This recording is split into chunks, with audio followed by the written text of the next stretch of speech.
हे स्वामी सेटवरती अत्यंत हे असतात. म्हणजे त्यांचं एक वेगळं रूप बघायला मिळतं सगळ्यांनाच.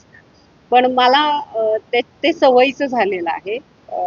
आणि मला त्याच्या मागचं कारणही ठाऊक आहे. की, एक तर असतं की निर्मात्याच्या पैशांची जाणीव असते, ती एकही मिनिट वाया जाऊ नये कुणाच्या चुकीमुळे याची ते जबाबदारी असते, ती तळमळ असते. दुसरी असते की अभिनेत्याचं काम त्याच्या मर्यादेच्या पलीकडे व्हावं अशी एक दिग्दर्शक म्हणून त्याची इच्छा असते. तर की त्या मर्यादा अभिनेत्यांनी पण ओलांडाव्यात स्वतःच्या. तर ह्या सगळ्या जाणीवेतून ती कळकळ असते, त्याच्यामुळे ते खदखद ते चिडचिडीच्या रूपात बाहेर येते. त्यामुळे ती मी मनावर कधीच घेत नाही. सरकार बदलत जात आहेत, बरोबर. आज फडणवीस साहेबांचं आहे, आधी शिंदे साहेबांचं होतं, त्याच्या आधी उद्धव साहेबांचं होतं, त्याच्या आधी पवार साहेबांचं होतं, नाही का. आपल्याकडं सरकार खूप बदलली, अडी अडचणी वेगवेगळ्या टप्प्यांवरती वेगवेगळ्या पद्धतीने येतात. शेतकऱ्यांच्या प्रश्नांवरती आता तोडगा शेतकऱ्यांनीच काढला पाहिजे, कारण सरकार बदलत जात आहेत, पण त्याच्यावर तोडगा निघतोय का? तर तोडगा आता शेतकऱ्यांनीच काढला पाहिजे. कर्जमाफी हा तोडगा आहे का? हमीभाव हा तोडगा आहे का?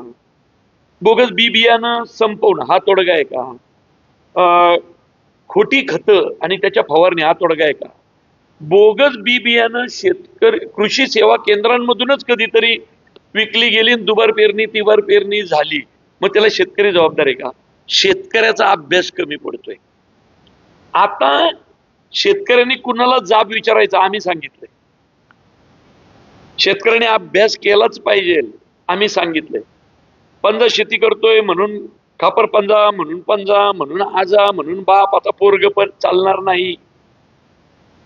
माझ्या खापर पंजाच्या वेळी शेती वेगळी होती, आता शेती वेगळी आहे. माझ्या खापर पंजाच्या वेळी जमिनीचा कस वेगळा होता, आता वेगळा आहे. जमिनीचा कस बदललाय, औषधाची पद्धत बदलली पाहिजे. मग ती कुठली, कशी, काय याचा अभ्यास आहे. तो अभ्यास आता अभ्यास केल्याशिवाय परीक्षेला बसायचंच नाही.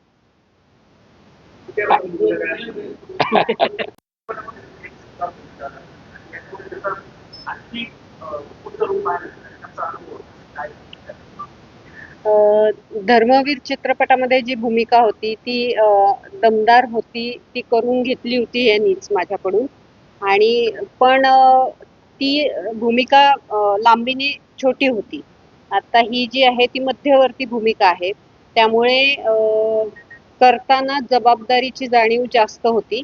म्हणजे आपलं काम उत्तम झालं पाहिजे ही एक जबाबदारी अभिनेत्री म्हणून, पण त्याचबरोबर मुख्य अभिनेत्री म्हणून मी सुरुवातीपासून शेवटपर्यंत प्रेक्षकांना दिसणार आहे. आणि माझ्यावर कोणीतरी माझ्या कामावर, माझ्या अभिनयावर विश्वास ठेवून निर्मात्यांनी करोडो रुपये लावलेले आहेत. तर त्या करोडो रुपयांना न्याय देणारं माझं काम व्हावं, ही एक जबाबदारी. म्हणजे काम चांगलं व्हावं आणि हे एक पैशांची एक जबाबदारी नकळत असते. तर ती जबाबदारी मला विशेष करून जाणवली. जे आधीच्या भूमिकांमध्ये जे जे छोट्या छोट्या भूमिका असतात, तेव्हा या जबाबदाऱ्या तशा जाणवत नाहीत किंवा त्याचं दडपण थोडंसं जाणवत नाही. पण हे करताना हे डोक्यात ठेवून सतत त्या दृष्टीने काम करत होते.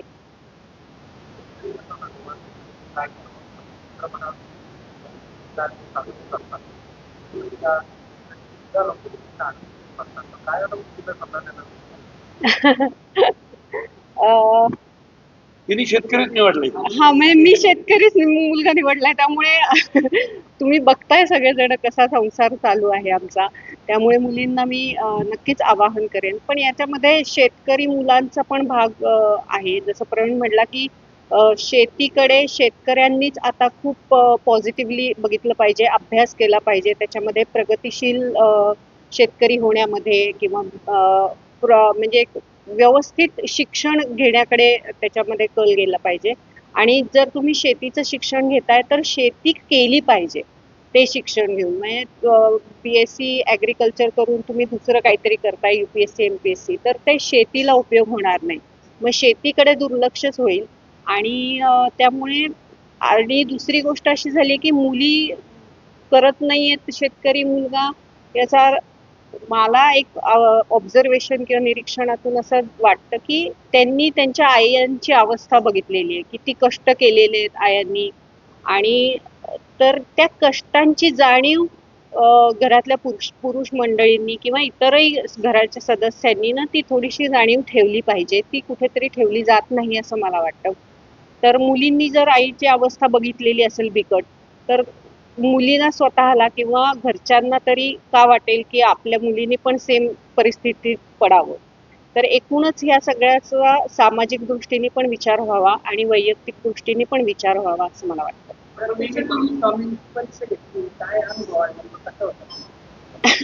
ती स्वामी मी बघतोय काय? मी तिथं स्वामींच्या अंगावर ओरडत होती. मला हाच प्रसंग असा नाही, पण हे काम करताना हेच मला मुख्य जाणवलं की माझी स्वामींवरती खूप श्रद्धा आहे आणि चित्रपटभर मी त्यांना नावं ठेवतेय. तर मला खूप त्रास होत होता वैयक्तिकरित्या आतमध्ये की ज्यांना मी गुरु मानते, ज्यांच्यावर अत्यंत श्रद्धा आहे, त्यांना मी बोललेली आहे.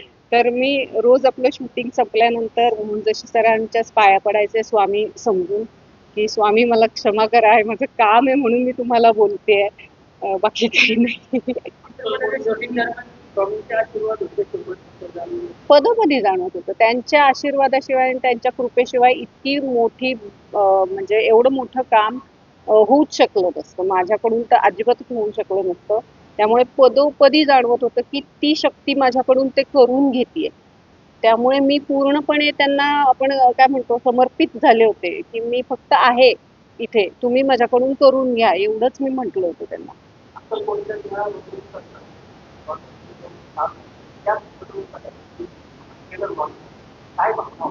अरे बापरे, त्यावेळी माझे डोळे सतत भरून येत होते. त्यांच्या कृपेची जाणीव होऊन मला माझे डोळे भरून येत होते की मी कधी अक्कलकोटला गेले नव्हते. स्वामींवरती एवढी श्रद्धा आहे, प्रेम आहे, त्यांच्या बद्दल कृतज्ञता आहे, तरी स्वामींनी कधी बोलवणं पाठवलं नव्हतं मला इतके वर्ष. आणि अशा इतका सुंदर योग जुळवून आणला त्यांनीच की त्यांच्या म्हणजे देऊळ बंद या चित्रपटाच्या द्वारे माझी मध्यवर्ती भूमिका, पहिलाच चित्रपट मध्यवर्ती भूमिकेमध्ये, आणि स्वामींच्या दारात माझं काम त्यांनी पाहिलं. तर या कृपेची जाणीव होऊनच मला खूप भरून येत होतं. आपण